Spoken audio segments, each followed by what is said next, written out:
Sveiki visi.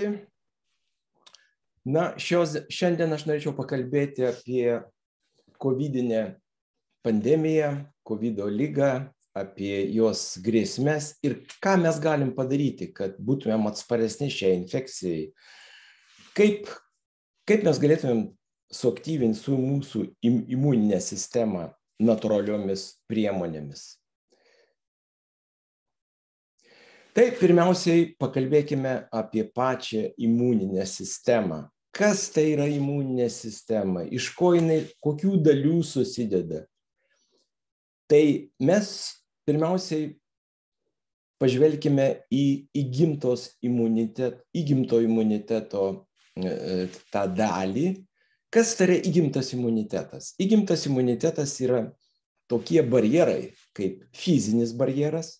Tai gali būti oda, gleivinės, jos neleidžia infekcijai ar kitoms organizmui tiesiog grėsmingoms medžiagom pakliūti į organizmą. Tiesiog yra kaip fizinis barjeras, apsaugomos nuo virusų ar ten bakterijų patekimo ar šiaip kokios žalingos medžiagos. Toliau eina cheminiai barjerai. Tai gali būti ašaros, seilės, skrandžio sultys. Tai irgi yra tam tikras barjeras, neleidžiantis patekti įvairiems patogeniniams mikrobams. Ir trečioje vietoje yra ląsteliniai barjerai. Tai yra mūsų baltieji kraujo kūneliai, neutrofilai, makrofagai, kurie cirkuliuoja kraujuje. Ir antra dalis, kita dalis mūsų imuninės sistemos yra įgytas imunitetas. Tai yra gana sudėtinga sistema ir įgytas imunitetas yra skirstomas į aktyvų imunitetą, aktyvus imunitetas, kuris gali atsirasti kaip imuninis atsakas persirgtai ligai arba infekcijai, arba jis gali susiformuoti po skiepų, kai suleidžiami vakcina, kai suleidžiama skiepai arba vakcina.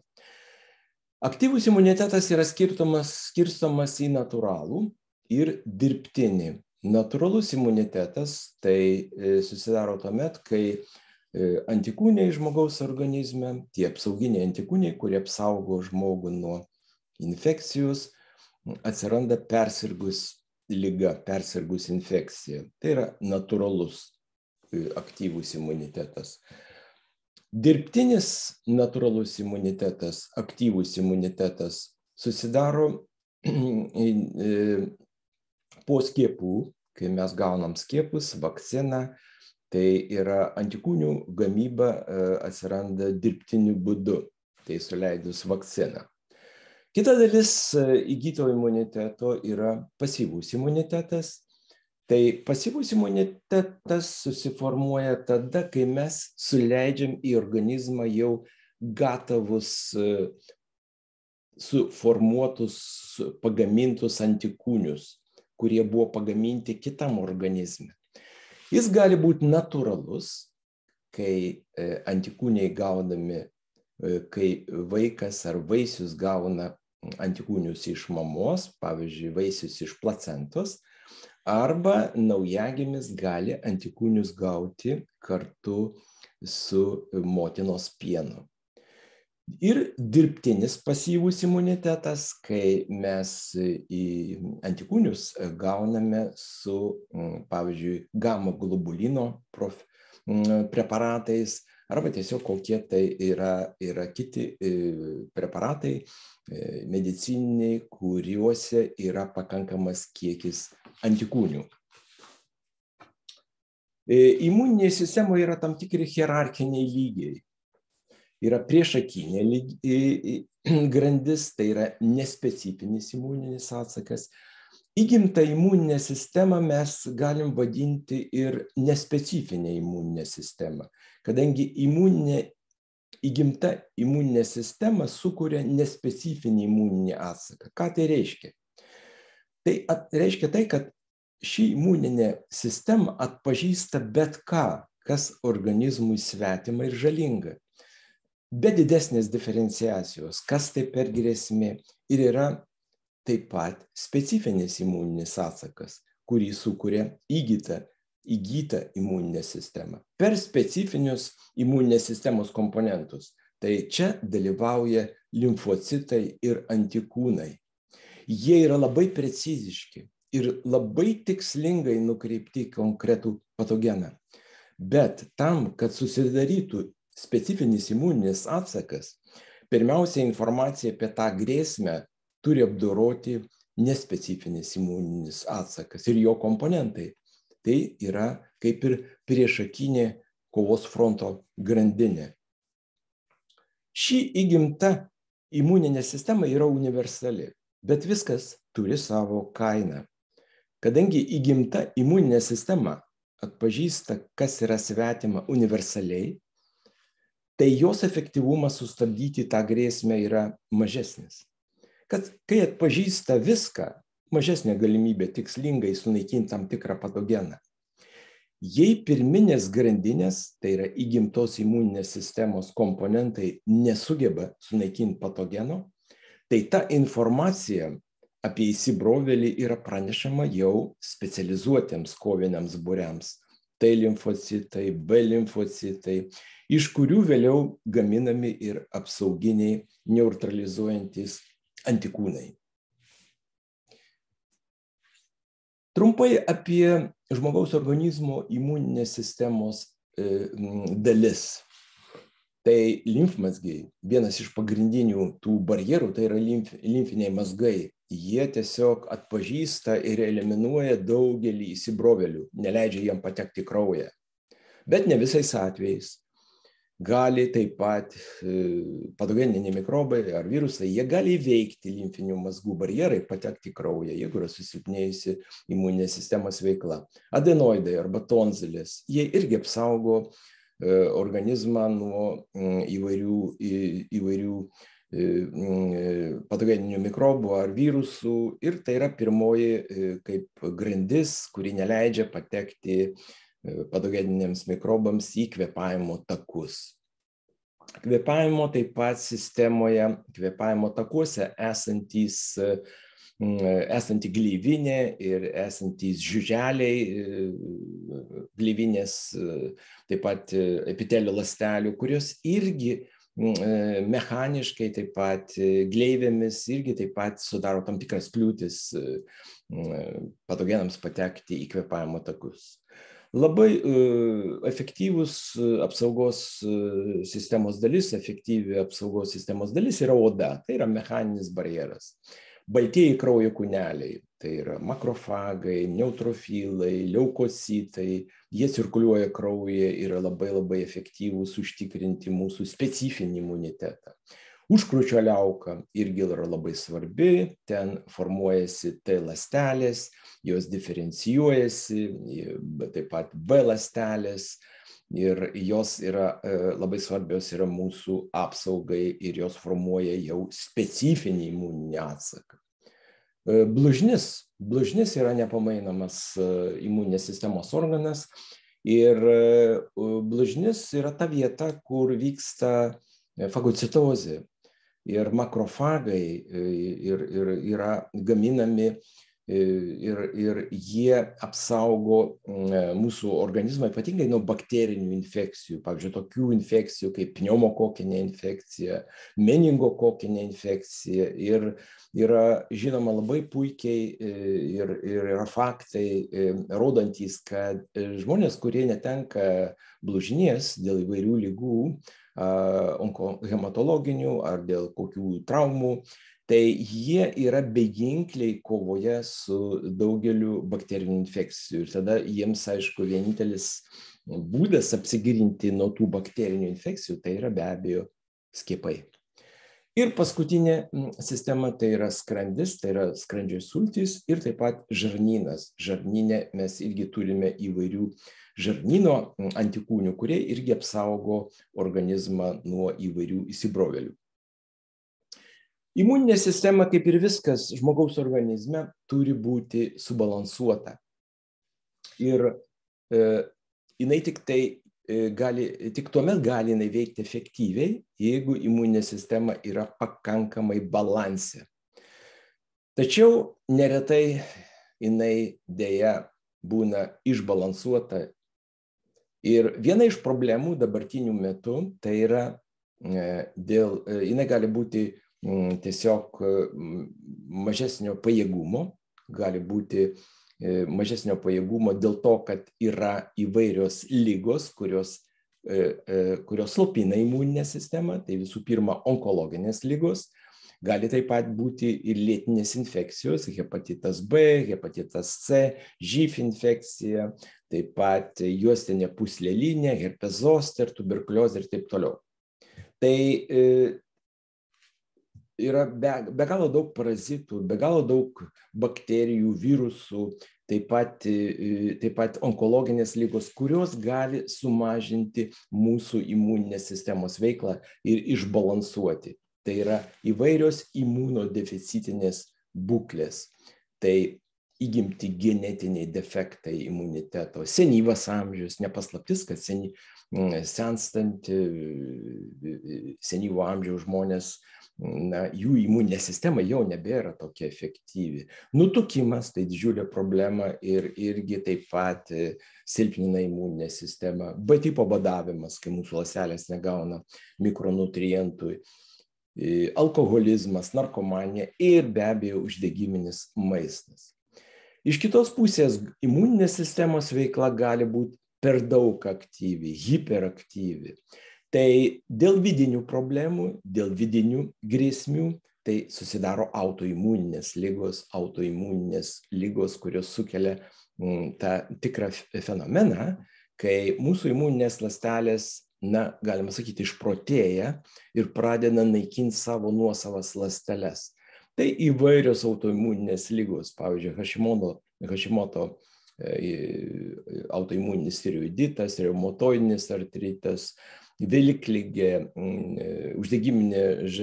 nespecifinė uždegiminė žarnyno liga, pirmo tipo diabetas ir daugelis dar kitų ligų. Taip pat organizmo imuninė sistema gali būti per daug aktyvi dėl išorinių grėsmių, tai dėl alergenų poveikio. Tada susidaro tam tikros alerginės reakcijos ir žmogaus imuninė sistema pradeda neadekvačiai reaguoti į tuos dirgiklius alergenus. Tai egzemos, bronchinė astma, sinusitas gali būti alerginis. Ir daugelis alerginių ligų, kurių nepaslaptis, kad jų daugėja. Tai kokie svarbiausi yra maisto produktai, kurie galėtų mums padėti, gal iš dalies galėtų padėti kovoti su imuninės sistemos problemom, subalansuoti mūsų imuninę sistemą.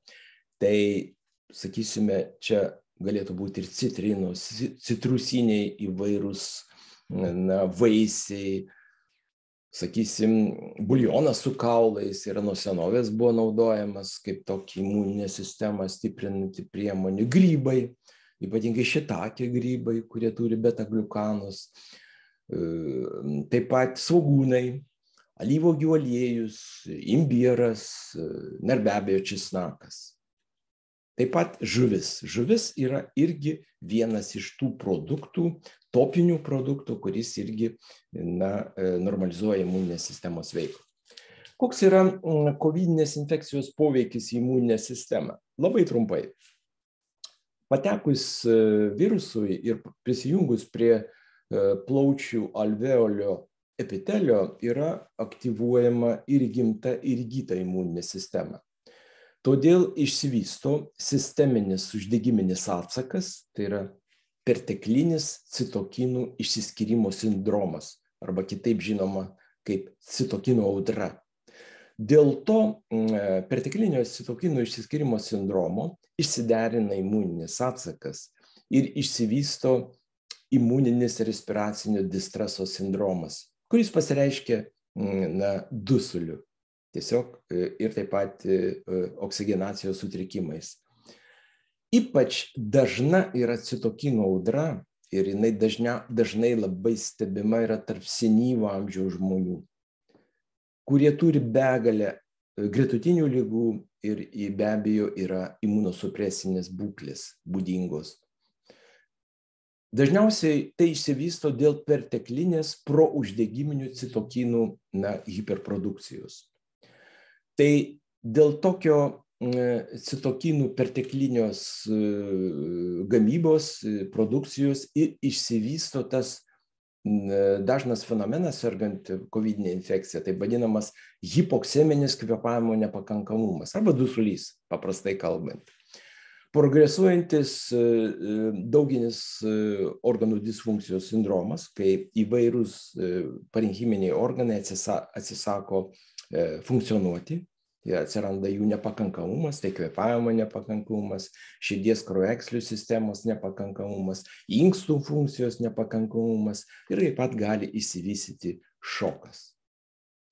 Na ir yra taip pat, aš čia norėčiau paminėti, kad labai dažnai žmonės bijo skiepų, todėl kad jis gali sukelti miokarditą, ypatingai jaunimo tarpe.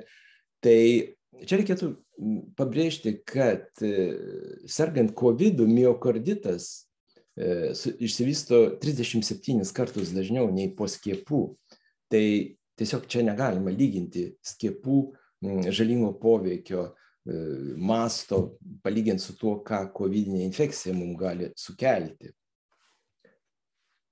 Yra nustatyta, kad vitaminas D, vitaminas C, vitaminas E, taip pat mineralai tokie kaip cinkas, selenas, taip pat riebalai tokie kaip omega-3 polinesočiosios riebalinės rūgštys, kad visi šitie išvardinti nutrientai pasižymi antioksidaciniu ir imunomoduliuojančiu arba imuninę sistemą reguliuojančių poveikių. Tai turi labai didelį įtaką kovojant su infekcijomis, įskaitant ir kovidinę infekciją, ir taip pat turi didelę reikšmę kovojant su onkologiniam ligom. Didesnis nei įprasta šių mikromedžiagų panaudojimas ar skirimas gali sumažinti viremijos arba viruso kiekio lygį kraujuje, hospitalizacijos trukmę. Vitamino D stygius padidina sunkių ligos formų dažnį, taip pat rizika patekti į reanimacijos intensyvios terapijos skyrių ir taip pat koaguliopatijos arba trombozių atsiradimo dažnį. Na, yra nustatyta, moksliniai tyrimai rodo, ir tai yra publikuojama, kad COVID pacientams, kovidinė infekcija sergantiems pacientams būdingas yra mažas vitamino D lygis kraujo plasmoje. Taigi, logiška, kad jeigu mes padidinsim tą vitamino D lygį, tai vitamino D, ir mes žinome puikiai, kad vitamino D pakankamas lygis gali sustiprinti gimtos imuninės sistemos veiksmingumą ir sumažinti, aišku, mirštamumą nuo kovidinės infekcijos. Yra žinoma, kad vitaminas D apsaugo kvėpavimo takų epitelio ląsteles nuo patogeninių bakterijų ir gali sumažinti tų antrinių bakterinių plaučių uždegimų riziką sergant kovidinė infekcija. Mes puikiai žinome, kad senyvo amžiaus žmonių problema yra taip vadinamas lėtinis sisteminis uždegimas, inflammaging, tai šis uždegimas, lėtinis sisteminis uždegimas, savo ruožtų irgi silpnina imunitetą. Įrodyta yra, kad vitaminas D padidina priešuždegiminių citokinų lygį, kurie kovoja su uždegimu, ir sumažina prouždegiminių citokinų lygį.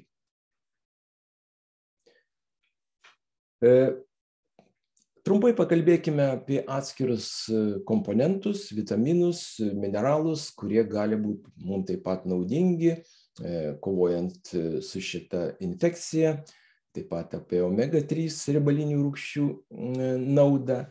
Jeigu kalbėtume apie vitaminą C, tai vitamino C dozė 6-8 gramai labai mažina, labai gerai apsaugo nuo kovidinės infekcijos, taip pat mažina tokios komplikacijos kaip plaučių uždegimo atsiradimo riziką. Vitaminas E, alfa-tokoferolis, puikus irgi yra mineralas, vitaminas, kuris didina T ląstelių kiekį kraujyje, taip pat skatina fagocitozę ir labai yra mums naudingas. Kalbant apie mineralą cinką, tai cinkas didina priešuždegiminių citokinų koncentraciją, didina neutrofilinių granulocitų aktyvumą, taip pat cinkas slopina uždegimą. Ir optimali dozė turėtų būti 30–50 mg. Ir taip pat mes žinome, kad cinkas slopina viruso dauginimąsi. Tai yra labai svarbu, arba viruso replikacija. Omega-3 polinesočiosios riebalinės rūgštys, jos gerina oksigenacijos lygį arba aprūpinimą deguonimi mūsų arterijose tekančio kraujo aprūpinimą deguonimi arba oksigenacijos lygį. Tas labai svarbu kovidinės infekcijos metu. Taip pat omega-3 esanti riebalinė rūgštis, dokozahekseno rūgštis, mažina onkologinių ligų prognozę, riziką. Taip pat esanti sudėtyje eikozapenteno rūgštis mažina širdies kraujagyslių ligų riziką. Apskritai, omega-3 sumažina imuninių ląstelių tiesiog tos membranos fosfolipidinio sluoksnio uždegimą, ir panaikina omega-6, omega-3 disbalansą. Taigi šios mikromedžiagos labai svarbios yra sergant kovidinė infekcija, ypatingai tiems žmonėms, kurie yra rizikos grupėje. Ir visos paminėtos mikromedžiagos yra veiksmingos infekcijos metu. Tačiau čia reikėtų atsiminti, kad tik didelės dozės gali sukelti teigiamą tokį poveikį sergant kovidinę infekciją. Nors vakcinacija, tai yra skiepų panaudojimas, yra ir toliau išliks kertiniu akmeniu kovojant su kovidinė infekcija, kartu yra aišku, kad vien tik tai vakcinos negali apsaugoti nuo visų kovidinės infekcijos atvejų, ypač kai atsiranda naujos viruso atmainos, tokios pavyzdžiui kaip omikron. Todėl yra labai tikslinga vakcinacija derinti kartu su įgimtos imuninės sistemos aktyvintojais. Be abejo, mes negalim teigti, kad įgimtos imuninės sistemos aktyvintojai gali pakeisti skiepus. Jie tik tai papildo vakcinų poveikį ir didina jų efektyvumą. Yra atlikti tyrimai ir tie tyrimai rodo, kad yra nustatytas priežastinis ryšys tarp sergamumo sunkia kovidinės infekcijos forma, taip pat tarp mirštamumo ir vitamino D3 lygio kraujyje. Ir nustatyta, kad mirštamumas nuo kovidinės infekcijos ypač padidėja, kai vitamino D3 lygis yra mažiau kaip 75 nanomoliai litre. Nanomoliai litre dažniausiai naudoja Europos medikai, o Jungtinėse Amerikos valstijose naudojama kita sistema vienetų nanogramai mililitre. Tai mes kalbėsim apie nanomolius. Jeigu vitamino D3 lygis yra mažiau kaip 125, tai yra daugiau arba lygus kaip 125, tai toks lygis gali apsaugoti nuo mirties atveju ir padidinti antikūnų sukeliamą apsaugą nuo viruso mutantų. Tai iš tikrųjų labai svarbu, kad būtų ne mažiau kaip 125 nanomoliai litre. Taigi vitaminas D3 sumažina uždegimą sukeliančių citokinų produkciją, todėl gerokai sumažėja citokinų audros intensyvumas. Tai yra stabdoma uždegiminė reakcija, kuri dėja dažnai sukelia įvairias komplikacijas sergant kovidinę infekciją. Be to, vitaminas D3 sumažina taip pat ir krešėjimo sutrikimus, trombozės, nes trombozės tai vienas iš tų faktorių, padidėjęs kraujo krešėjimas, kuris dažnai stebimas esant kritiškai sunkiai ligos formai. Kokie yra vitamino D3 trūkumo požymiai? Padidėjęs jautrumas skausmui, gali būti bloga nuotaika, kadangi serotonino lygis smegenyse sumažėja.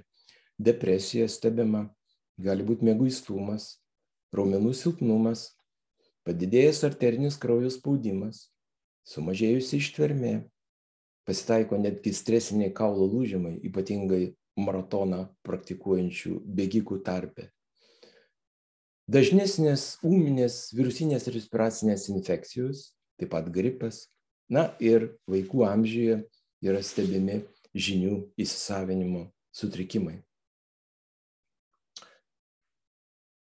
Bet tam, kad žinot, ar yra koks tai trūkumas vitamino D3 mūsų organizme, reikėtų atlikti laboratorinį tyrimą. Tai mes siūlome atlikti vitamino D tyrimą išdžiovinto kraujo, tai yra išdžiovinto kraujo lašo tyrimas, skysčio chromatografijos metodu atliekamas ir jį atlieka Norvegijoje Osle esanti nepriklausoma Vitas laboratorija. Ir nustačius vitamino D lygį, pagal rezultatą mes jau galim koreguoti ne tik savo mitybą, bet galim taip pat ir naudoti tam tikrus vitamino D preparatus. Tai šią kraują galima paimti labai greitai, paprastai, o rezultatas vitamino D lygio gaunamas, pateikiamas lengvai suprantamu grafiniu pavidalu. Taigi mes pagal tą vitamino D lygį galėtumėm tiesiog duoti tam tikras rekomendacijas. Ir rekomenduojame taip pat po 4 mėnesių atlikti pakartotiną tyrimą, kad galėtumėm matyti progresą. Kokios yra normos vitamino D koncentracijos? Tai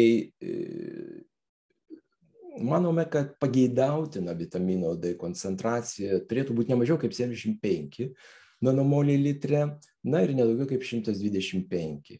Hipervitaminozė taip pat yra žalinga organizmui, tai reikėtų vis tik tai išlaikyti tą lygį vitamino D3 tame diapazone. Jeigu vitamino D lygis yra sumažėjęs, mes rekomenduojame naudoti natūralų vitamino D3 preparatą, kuris yra išskirtas iš kerpių. Kartu tame preparate yra plataus spektro magnis, kuris pagerina vitamino D įsisavinimą. Ir vitamino D preparatai, vitamino D3 preparatai, jie yra nesintetiniai, jie yra iš tikrųjų natūralūs. Jie palaiko į mūsų imuninę sistemą, jie mažina nuovargį, išsekimą, taip pat yra labai svarbus kaulų, dantų funkcijos palaikymui. Yra puikiai žinoma, kad jeigu yra hipovitaminozė vitamino D, tuomet kalcis nesugeba patekti į kaulus, tuomet gali išsivystyti kaulų išretėjimas arba osteoporozė, kuri ypač yra aktuali menopauzės periodo moterims, kai sumažėja estrogenų produkcija ir moteris dažnai serga osteoporozė, todėl jom ypatingai reikia žinoti, tikrintis dažnai, koks yra vitamino D lygis. Ir jeigu vitamino D3 lygis yra žemas, mažas, būtina naudoti vitamino D3 preparatus. Be to, vitamino D3 trūkumas taip pat sukelia tam tikrą riziką sirgti ir onkologiniam ligom. Taigi, preparatas ZinoShine, jis išleidžiamas yra tabletėmis, vienoje tabletėje yra 12,5 mikrogramų vitamino D ir jo reikėtų naudoti nuo 1 iki 4 tablečių per parą. Jeigu kūno masės svoris kūno masė yra mažiau kaip 80 kg, tai užtektų vienos 3 tablečių per dieną. Jeigu kūno masė yra didesnė, 80 kg ir daugiau, tuomet reikėtų nuo 2 iki 4 tablečių per parą panaudoti, ne mažiau kaip 4 mėnesius. Pakalbėkime apie kitą natūralų mikronutrientą, kuris taip pat turi didelę reikšmę imuninės sistemos aktyvinimui. Kaip žinia, organizmo imunitetui stiprinti mes turim daug priemonių. Ir aktyvi fizinė veikla, subalansuota mityba. Čia didelę reikšmę turi protarpinis badavimas, kurio metu įsijungia autofagijos mechanizmas, angliavandenių ribojimas. Bet labai turi didelę reikšmę ir natūralios medžiagos, kurios reguliuoja imuninės sistemos veiklą. Tai šios medžiagos yra tikrai unikalios. Kai reikia, jos aktyvina imuninę sistemą. Mes kalbam apie natūralią imuninę sistemą. Kai reikia, jos slopina. Tai imuninės sistemos aktyvinimui gali būti skiriamas 1,3,1,6 beta-gliukanas. Polisakaridas, kuris randamas mielėse, kepimo mielėse, javuose, jūros dumbliuose, grybų, ypatingai šitakė grybų, ląstelių sienelėse. Ir išgrynintas šis beta-gliukanas yra labai stiprus įgimtos imuninės sistemos stimuliatorius. Beta-gliukano savybė aktyvinti yra žinoma jau seniai, nuo 40 metų, kai iš Saccharomyces cerevisiae mielių, kurios yra naudojamos duonai kepti, buvo išskirta medžiaga, kuri apsaugo nuo žaizdų, infekcijų, traumų ir onkologinių ligų. Nuo 1998 metų mokslininkai taip pat tyrinėja ir beta-gliukanų įtaką vėžio ląstelėms. Beta-gliukanas išskirtas iš mielių yra labai puikus humoralinio ir ląstelinio imuniteto aktyvintojas, o išskirtas iš šitakė grybų jis turi didesnį priešvėžinį poveikį. Kai beta-gliukanas prisijungia prie mūsų baltųjų kraujo kūnelių, taip vadinamų makrofagų, jie tampa aktyvesni. Jie geriau atlieka savo darbą, atlieka geriau fagocitozės funkciją arba mikrobų suvirškinimo funkciją. Šie beta-gliukanai, aktyvindami fagocitozę, stiprina apsauginės organizmo funkcijas, taip pat pagreitina žaizdų gijimą. Užkerta kelią pasikartojančiom infekcijom, kurios pasikartoja dėl silpnos imuninės sistemos. Na, mes puikiai žinom, apie tai mes kalbėjom, kad sergant kovidinė infekcija dažnai išsivysto ta vadinama citokino audra, tokia hipererginė, neadekvatiška organizmo reakcija į koronavirusą. Tai beta-gliukanas sugeba slopinti citokinų gamybą, todėl neleidžia beta-gliukanas atsirasti citokino audrai. Na ir taip pat beta-gliukanas, kadangi jis aktyvina fagocitozę, jis taip pat sugeba naikinti ir vėžinės ląsteles arba nefunkcionalias, pasenusias ląsteles. Yra žinoma, kad vakcinų aktyvumas gali būti stiprinamas įvairiomis natūraliomis biologinėmis medžiagomis, biologiniais produktais, taip vadinamais adjuvantais. Adjuvantai pasižymi imunomoduliacinėmis savybėmis. Tai adjuvantai tai yra tokie vakcinų priedai, kurie gali būti skiriami per burną ir jie papildo, stiprina pačios vakcinos poveikį. Tai adjuvantai yra labai svarbus vakcinos komponentai, nes jie gali sustiprinti vakcinos poveikį.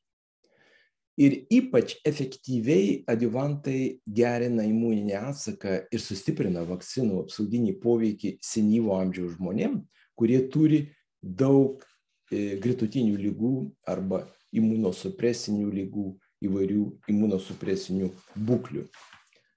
Tai vakcinų adjuvantai gali būti įvairios sudėties medžiagos, tokios cheminės medžiagos kaip skvalenas, aliuminis, ir jos jau yra seniai naudojamos. Bet mes manome, ir literatūros duomenys tai patvirtina, kad ir beta-gliukanai galėtų veikti kaip adjuvantai dėl jų išskirtinio imunomodulacinio biologinio efektyvumo. Bet šioje vietoje reikėtų pabrėžti, kad tik tai 1,3–1,6 beta-gliukanai yra laikomi efektyviais ir saugiais pagal ES sudarytą sąrašą. Tik jie yra laikomi tinkamais imuninio atsako moduliatoriais. Čia netinka šiam tikslui naudoti beta-gliukanus išskirtus iš avižų, kurie dėja nepasižymi imunomoduliciniu poveikiu. Tai beta-gliukanai galėtų aktyvinti makrofagų funkciją. Makrofagai atlieka fagocitozę, jie suvirškina įvairias bakterijas, virusus, taip pat gali būti vėžinės ląstelės. Tokiu būdu beta-gliukanai gali sustiprinti šeimininkų imuninės sistemos gynybos pajėgumus. Bet ir vėl šioje vietoje reikėtų pabrėžti, kad nei vitaminas D, nei beta-gliukanai negali pakeisti vakcinos poveikio. Ir yra puikiai žinoma, kad jeigu esi pasiskiepijęs vakcina nuo kovidinės infekcijos, tu 5 kartus rečiau susirgsi, 10 kartų mažesnė rizika patekti į ligoninę ir net 25 kartus mažesnė rizika mirti. Tai iš tikrųjų vakcinų efektyvumas, jų reikalingumas nėra kvestionuojamas ir jisai nėra keliama jokių abejonių. Ir tai mes negalim supriešinti tų natūralių priemonių ir vakcinų panaudojimo. Yra įvairių klinikinių tyrimų, kurie parodo, kad vis tik tai beta-gliukanas galėtų būti plačiau naudojamas. Ir tyrimai rodo, kad pavyzdžiui, kad profilaktinis geriamo beta-gliukano vartojimas galėtų būti efektyvi priemonė sustiprinti nespecifinį imuninį atsaką ir tokiu būdu sušvelninti kovidinės infekcijos sukeliamus klinikinius simptomus. Tai šioje vietoje mes norėtumėm tiesiog pabrėžti, kad yra unikalus imunomoduliatorius, tai yra beta-gliukanas imunitetui stiprinti. Beta-gliukanas išskirtas iš kepimo mielių, yra kapsulių pavidale ir jisai tikrai yra labai efektyvus, nes yra atlikti klinikiniai tyrimai, kurie rodo, kad beta-gliukanas, natūralus imunomoduliatorius, aktyvina baltųjų kraujo kūnelių, neutrofilų ir makrofagų veiklą. Ir tai yra labai svarbu kovojant su infekcijomis. Nemažesnę reikšmę turi taip pat ir onkologinių ligų profilaktikai, onkologinių ligų gydymui, kadangi tai nėra vaistai, tai nėra cheminės medžiagos, bet šios medžiagos sutvarko tiesiog sutrikusią medžiagų apykaitą ir natūraliomis priemonėmis stiprina įgimtą imuninę sistemą, kurios būklė yra labai svarbi esant infekcijom arba onkologiniam ligom. Iš kitos pusės, šis imunomoduliatorius taip pat gali būti naudingas sergant autoimuninėm ligom, kadangi, kaip minėjau, autoimuninių ligų metu mūsų įgimta imuninė sistema būna per daug aktyvi ir jinai pradeda naikinti savo nuosavas ląsteles, gamindama autoantikūnius. Todėl šitas preparatas taip pat efektingai gali būti panaudotas apraminti, nuslopinti per daug didelę, mums nereikalingą įgimtos imuninės sistemos aktyvumą.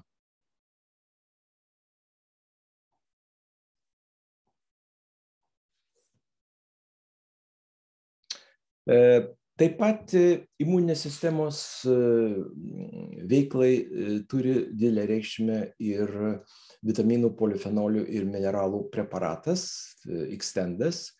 Jis yra iš tikrųjų unikalus preparatas tuo, kad ten yra 4 kapsulėse net 42 mikromedžiagos ir net 22 vitaminai ir mineralai. Tai šios medžiagos yra labai svarbios, kadangi šiuo metu yra labai dažnai stebimas taip vadinamas B tipo ląstelių badavimas. Ir taip pat ir imuninės sistemos ląstelės irgi gali būti, irgi gali būti pažeistos, ta prasme, kad jos badauja, nes mūsų ląstelių membranos pralaidumas yra sumažėjęs dėl uždegimo. Todėl mes turėtumėm skirti daugiau ir vitaminų, mineralų, ir kadangi ir tas maistas yra gana mūsų skurdus pasidaręs ir trūksta įvairių medžiagų, tai šitas preparatas, jisai yra labai naudingas kovai su tuo vadinamu B tipo ląstelių badavimu, nes kadangi imuninės sistemos ląstelių membranų pralaidumas ir uždegimas ir taip pat yra paliečiamas dabartinių įvairių nepalankių faktorių. Taip pat mes turime patirtį, kad šiuo metu vienas iš tokių klinikinių sindromų, kuris yra labai nepalankus ir sutrikdo žmonių veiklą, tai yra pokovidinis sindromas.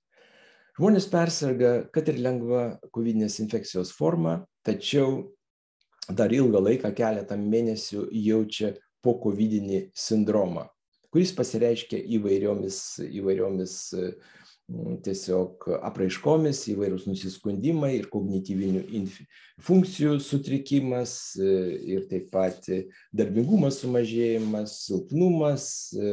Tai šioje vietoje mes galėtume pasiūlyti tokį preparatą Zinodžiną, kuris iš principo yra atjauninantis arba senėjimą stabdantis.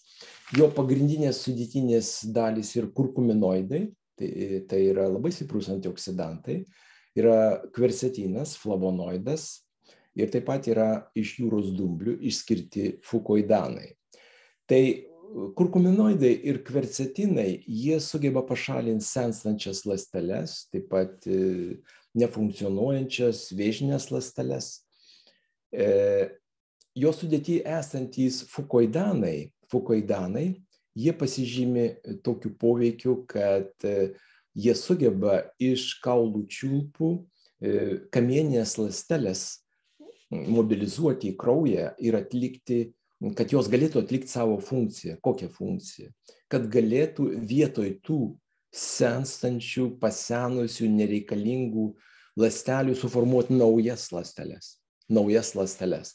Tokiu būdu, žmogus tiesiog lėčiau senėja ir iš dalies gali būti stebimas atjauninantis tas toks poveikis. Tai įdomu, kad šitas preparatas tiesiog yra ir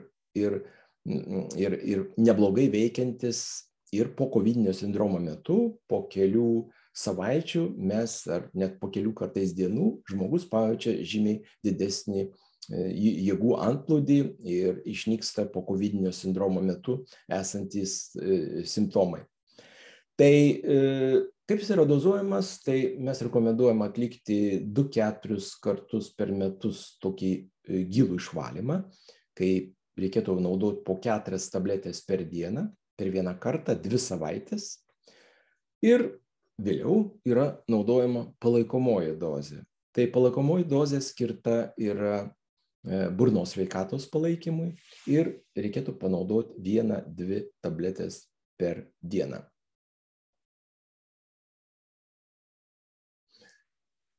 Šiuo metu, esant tokiai sudėtingai geopolitiniai situacijai ir apskritai mūsų įtemptam gyvenimo tempui, ritmui, dažnai sutrinka nuotaika, dažnai mes esam strese, mes blogai miegame.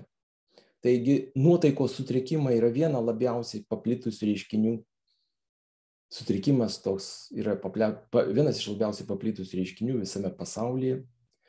Ir PSO duomenimis daugiau nei 300 milijonų įvairaus amžiaus žmonių kenčia nuo depresijos. Depresija tai nėra vien tik nuotaikos sutrikimas. Tai yra jau rimta liga. Kasmet 1 iš 15 žmonių Europos regione kenčia nuo nuotaikos sutrikimų. Skaičiuojama, kad beveik 4 iš 15 žmonių patiria nerimą arba kitus nuotaikos sutrikimus. Deja, nuotaikos sutrikimai ar nemiga dažniausiai yra gydomi cheminiais vaistais, antidepresantais. Siekiant padėti žmonėm, kenčiantiems nuo nuotaikos sutrikimų, gydytojai skiria, kaip minėjau, antidepresantus. Tačiau šie vaistai turi labai ryškius nepageidaujamus reiškinius, poveikius, ir tie poveikiai, tas poveikis, šalutiniai poveikiai gali būti labai įvairūs, ir pykinimas, ir galvos svaigimas, ir apetito mažėjimas, ir svorio priaugimas, ir taip toliau.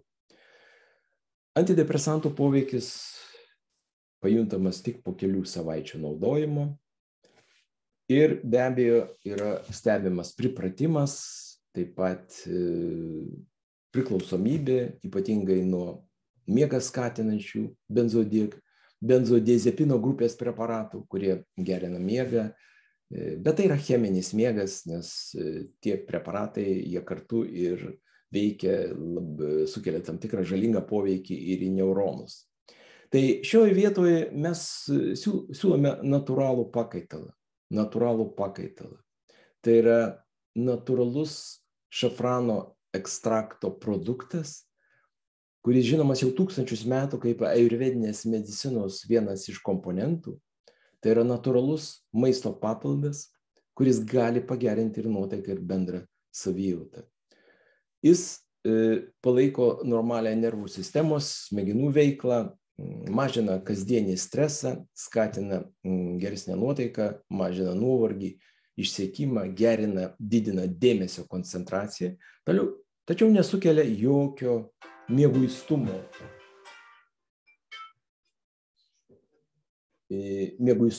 Ar taip pat kokio tai pripratimo ar priklausomybės. Ir yra atlikti klinikiniai tyrimai, kurie patvirtina šio produkto teigiamą poveikį. Taigi, šafrano ekstraktas Viva, jis yra pagamintas iš šafrano purkų ekstrakto, kartu yra vitamino B grupės vitaminai, jodas, vitamino C yra.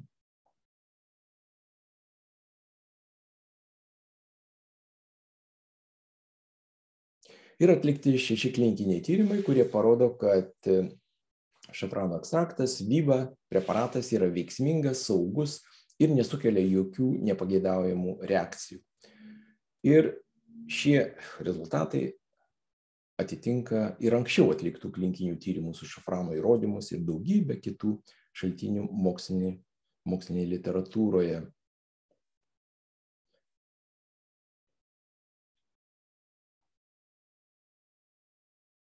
Jis yra visiškai natūralus, jokių nėra cheminių medžiagų, pridėtinių medžiagų, jokių sintetinių produktų. Jo poveikyje išsiskiria laimės hormonai, serotoninas, noradrenalinas, dopaminas, nuotaika yra geresnė. Tačiau, kaip minėjau, jisai nemigdo, jį galima naudoti kiekvieną dieną.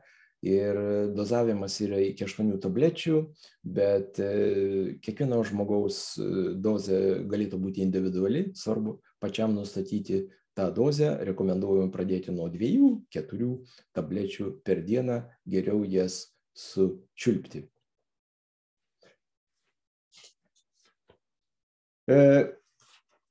Kaip žinia, mūsų sveikata priklauso nuo mūsų ląstelių sveikatos. Viena iš svarbiausių mūsų ląstelių tai yra imuninės sistemos ląstelės. Imuninės sistemos ląstelių veikla gali sutrikti, jeigu yra ląstelės membranos fosfolipidinėme sluoksnyje esančių riebalinių rūgščių disbalansas. Mums svarbu būtų žinoti vis tik, turbūt kiekvienas žmogus nori žinoti, ar yra omega-6, omega-3 disbalansas mūsų ląstelės membranose. Nes nuo to priklauso mūsų ląstelių sveikata, kartu ir imuninės sistemos ląstelė sveikata ir būklė. Tai tą galima atlikti labai lengvai. Reikėtų atlikti sauso kraujo lašo tyrimą. Kraujas yra paimamas namų sąlygomis, keletą lašų kraujo. Tyrimas atliekamas dujų chromatografijos metodu. Mes dirbame su partneriais, su nepriklausoma laboratorija BITAS esančia Osle, kuri turi labai prestižinius partnerius. Kodėl yra svarbi mūsų sveikatos būklė